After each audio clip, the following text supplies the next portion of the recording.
Okay, I'm ready. Hello, everyone. Thank you for being here. It is a real honor for me to have this privilege to be able to be part of the conversation about autonomy support. After each SDT conference, I typically have two feelings, and I'm sure you share the first one.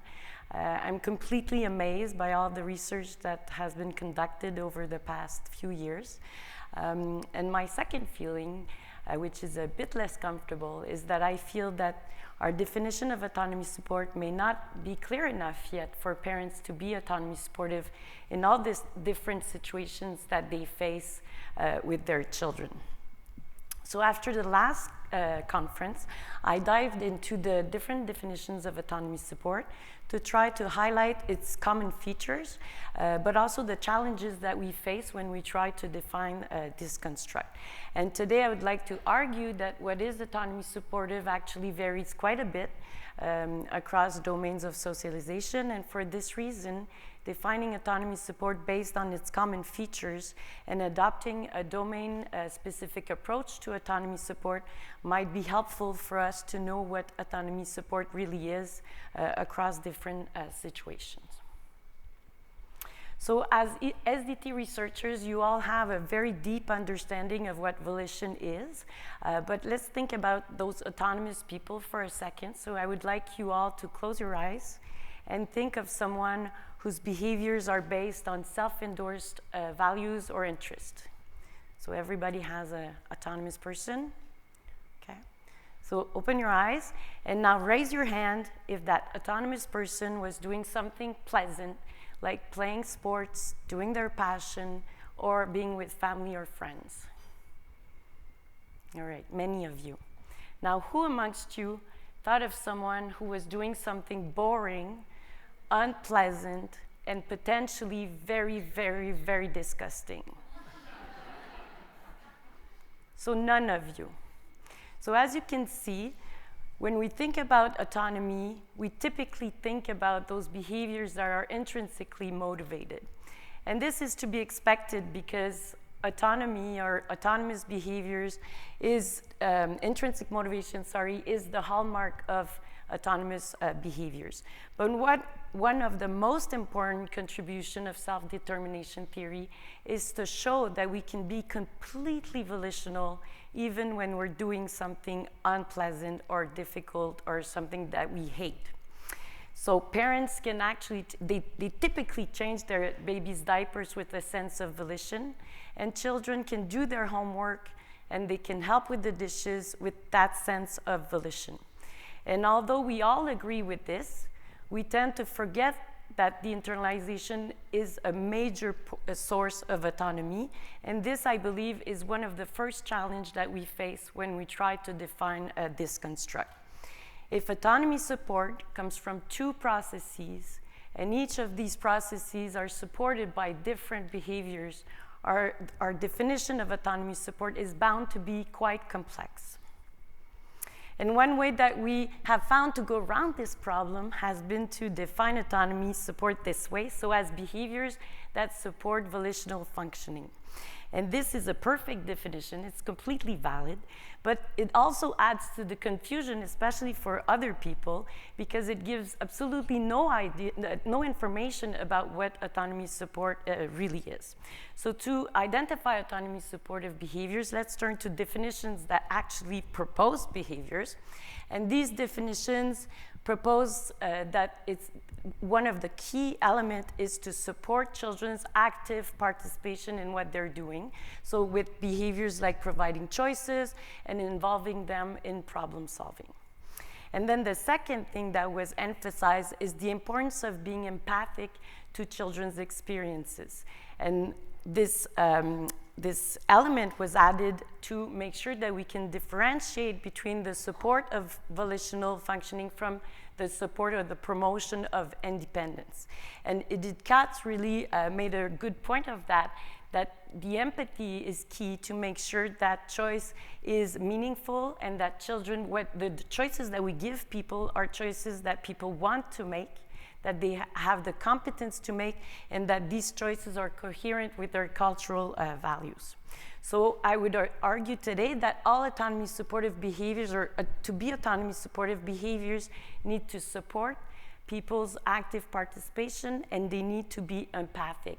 And the key role and the importance of empathy in autonomy support has been beautifully highlighted in a paper by Mireille Joussemet. I don't know where she is. Oh, she's right here.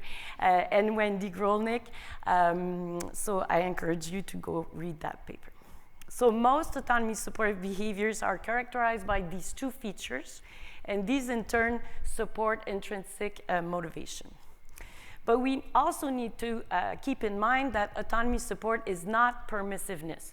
And this is when I typically get quite confused, because in the parent-child relationship, empathic choices there's so many of them that can be viewed as permissiveness. So if I give you a more extreme example, if I say to a 3-year-old, do you want to brush your teeth before going to bed, or would you rather play an extra 5 minutes instead? This is a choice that all toddlers would love to make, but it is also eventually permissive, because in the long run, it can jeopardize their health. So how can we make sure that our empathic choices are not permissive?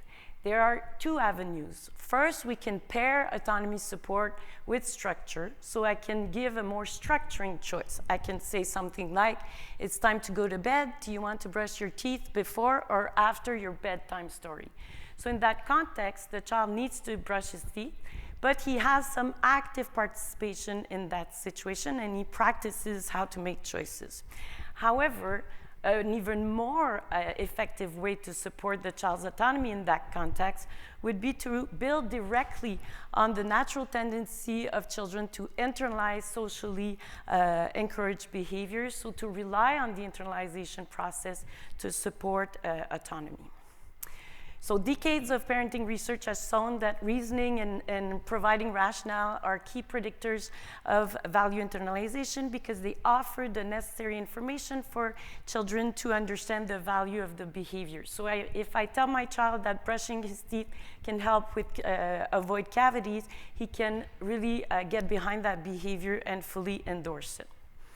So this we all know, and then often we leave out rationale when we define autonomy support.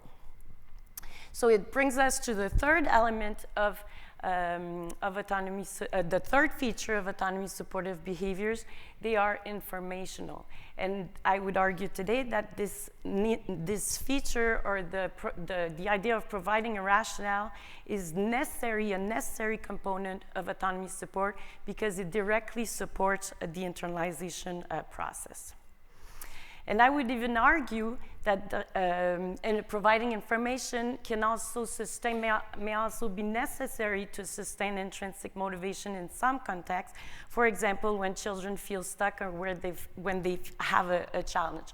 So if a child is playing with a puzzle and he hasn't put a piece in for a long time, if I say something like, sometimes it helps to start with just the border, he can use that information to restore his agentic behavior. However, providing information, just like choices, is not always autonomy supportive.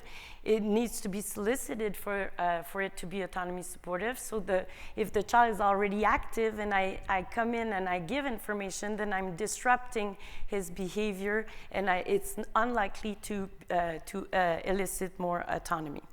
So if the child is already having fun with the puzzle, and I say that starting with the border would make it even easier and faster, the child maybe didn't even want to go faster, but he can still use that information to be more competent, but it's not necessarily autonomy supportive in that context.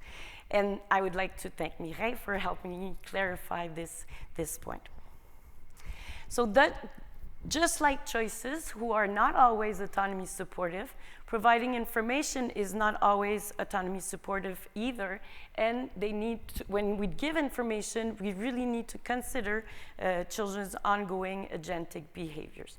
So to summarize, I would like you to keep in mind that a complete definition of autonomy support is one that will include behaviors that can support both intrinsic motivation and the internalization process. Research shows that behaviors are more autonomy supportive when they can be characterized by at least one of these three features.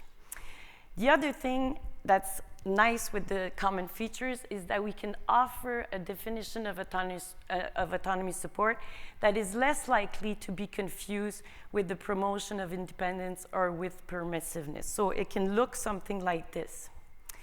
So autonomy support is to consider and recognize children's perspective. So you meet them where they are and you see who they are. You provide the information they need so they can autonomously move forward. And then you step back and you give the space for the child to be active with that information that you just given. And there is growing evidence that behaviors that are empathic, informational, and are supportive of active participation are behaviors that effectively support volitional functioning.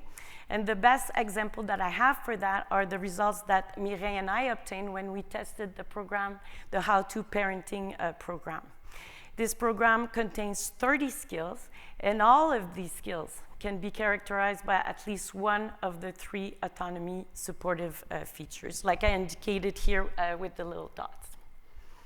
So these skills were hypothesized to increase parents' autonomy support, but also to help them provide involvement and structure in a more autonomy supportive way without reducing the actual level of these important parenting components. So to test these hypotheses, Mireille and I conducted a randomized control trial where we tested the efficacy of the How to Parenting program on these three parenting components. A total of 293 parents participated to this trial. They were recruited in 15 elementary schools by inviting all of them to participate, and we formed one group, one experimental group and one control group within school. Parents completed questionnaires on their parenting 4 times, one before random assignment and 3 times after the parents who were in the experimental condition completed the program, and this is a 7-week parenting program. So the analysis, we use multi-level analysis to analyze the data to ensure that we used all the participants, even if they had some missing data. And when we compare the two groups at time 2, we found a significant effect for autonomy support, a marginal one for involvement, and no difference for structure. So parents in the how-to condition reported higher levels of autonomy support and involvement than the parents in the waitlist condition. And when we looked at the long-term effects of the program, we saw that the significant difference that we found on autonomy support was maintained throughout the year, which suggests that the parents were able to implement changes in their parenting that were long-lasting. We also noticed that the scores on the parenting components were quite high, which suggested some ceiling effects that could have reduced our results. So we looked at the moderation effect or moderating effects of baseline levels on our results. We found no effect for autonomy support, but the moderation effects were significant for involvement and structure, indicating that the parents that had some initial difficulties with involvement and structure seems to be the ones that benefited the most from the program. So parents who were having difficulties with either involvement or structure and who participated to the program were the ones who reported higher scores on involvement and structure compared to the waitlist condition, and the effect for involvement is significant and marginal for structure. So overall, our results suggest that the How to Parenting program could actually increase parental autonomy support, structure, and affiliation, especially for those who express initial difficulties. And this was really important for us, that they could increase all three components simultaneously, because it can be quite easy to improve autonomy support if you're sacrificing structure, but this did not happen here. So this program seems to improve parents' ability as well to be involved in structuring at the same time as being autonomy supportive. So the effects were small in general, except for the ones for autonomy support, which was between small and medium. But this was impressive nonetheless, because we used an intent to treat approach. So all parents were included in these analyses, even if they had attrition, even if they didn't attend any of the sessions of the parenting program, they were included. And we also did not have any exclusion criteria except for language. So even parents with special needs were included in the program if that was the case.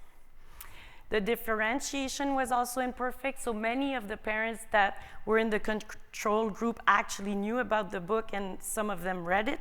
That for sure reduced our effects. So despite this limitation, this study suggests that teaching behaviors that are characterized by autonomy supportive features could increase parental autonomy support. And this is coherent with past work that we've done on feedback, constraint, and requests for disclosure. So in this work, what we did was we tried to change the way we give constraint, change the way we give feedback to ensure that it was characterized by all of the three autonomy supportive features. And when we did that, we found that it was correlated with indicators of autonomy, such as autonomous motivation, higher acceptability beliefs, or more committed compliance. So if I return to the How to Parenting program, it seems like there's a lot of behaviors that we can use to be more autonomy supportive. They are all characterized by the three skills, but we can also notice that no behavior seems to be autonomy supportive all of the time. And this is the second challenge that we must face when we try to define autonomy support. So for example, when children were feeling distressed, only empathic behaviors were emphasized. When children were competent at what they were doing, only behaviors that promoted active participation was emphasized. And when they were misbehaving, then we needed all three, okay? So it seems that what supports children's autonomy greatly varies across domains of socialization. And we're not the only one who noticed the variability of the autonomy supportive value of behaviors. So in 2015, Bart Soenen and his colleagues suggested that child perception of autonomy support can vary according to personal and contextual factors. And one of these moderating contextual factors seems to be the domains of socialization. So to define the domain of socialization, and I know it's at the end of the conference, and I had a long night, but we relied on Grusek and Davidov's framework, who proposed 5 domains based on the nature of the parent and child interaction and the specific challenge that children were facing. So in the reciprocity domain, parent and child are interacting as equal status partners, such as they would if they're playing together. In the guided learning domain, parents are supporting children's learning. So in this domain is activated by any cues of children difficulty or any opportunities for growth. In the discipline domain, parents are requiring their children to change their behaviors so that they are more acceptable socially. In the protection domain, parents are offering support because children are feeling distressed. And in the group participation domain, both parent and child are interacting in a group setting with their respective role and responsibilities. So if you can notice, these domains are pretty similar to the situations that we had for the How to Parenting program. And because these domains describe a unique challenge of socialization, it seems that the role of intrinsic motivation and the internalization process is likely to vary across these domains. So for example, in the first domain, It's likely that it's intrinsic motivation that would be at the forefront because children are playing. In the discipline domain, it's probably any sense of volition is supposed to come from the internalization process because the children are doing something that they hate. So intrinsic motivation should not be there. So what we propose is that what effectively support children's volition, to support children's volition, parents should target the right process that is at play in a given domain of socialization. So if we remember that autonomy can come from both the intrinsic motivation and the internalization process, theoretically, we should be able to support children's autonomy as easily in any of these domains of socialization as long as we target the right process. And this, in turn, I think can explain partly why the autonomy supportive behaviors that we used in our studies greatly varied from one study to the next. So specifically, when I looked at the literature, what I found was that the researchers that tried to promote intrinsic motivation highlighted the importance of empathic behaviors and behaviors that supported active participation, but the researchers that were concerned about the discipline domain really mentioned or advocated for the importance of providing information along with empathic behaviors and providing more structured type of choices. So if I return to the idea that providing choices and providing rationales are not always autonomy supportive, it's reasonable to suggest that their impact might depend on the context of socialization in which they occur. So specifically, providing choices might be very autonomy supportive in the first domain, but it could be viewed and even perceived by children as permissive in the discipline domain. Likewise, providing rationale could be autonomy supportive in the discipline domain, but as research has showed, it can be quite controlling in the protection domain. Okay, so depending on the domain, their impact could be quite different. So adopting a domain-specific approach could in turn help understand what it means to be autonomy supportive in different situations. And I also think it's important to realize this because if we equate autonomy support with choice, my conclusion in this figure would be that autonomy support decreases in the discipline domain of socialization because the provision of choice decreases, whereas maybe parents are just switching among the behaviors that they need to use to promote that volitional functioning. So as you can see, it might also generate exciting new research questions. So the first question and what we want to see is, do parents naturally adopt different autonomy supportive behaviors across domains of socialization? And I saw evidence that they do. So parents seem to be able to switch from one autonomy supportive behaviors to the next. Then the key question is, what is the relationship of different autonomy supportive behaviors with volitional functioning in different domains of socialization?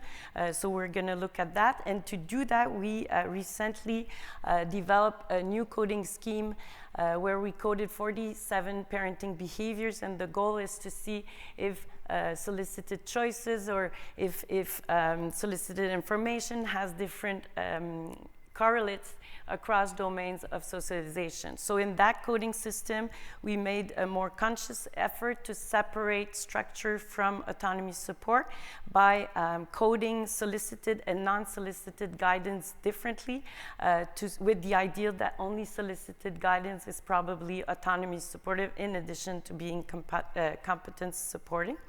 And we already have evidence that these two types of guidance might have different correlates.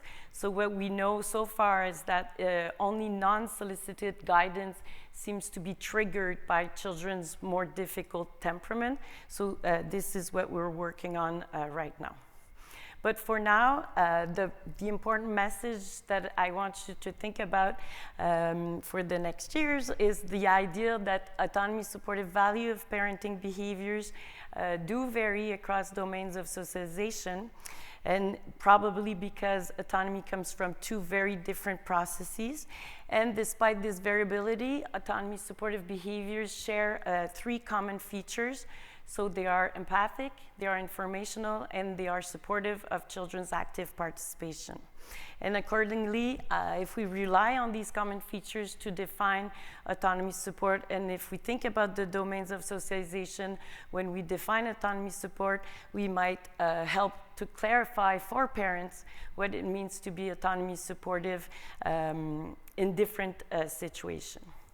So this is my team, and I have a few seconds just to thank them to provide me with so much autonomy support each day for so many years. So thank you, especially with Mireille.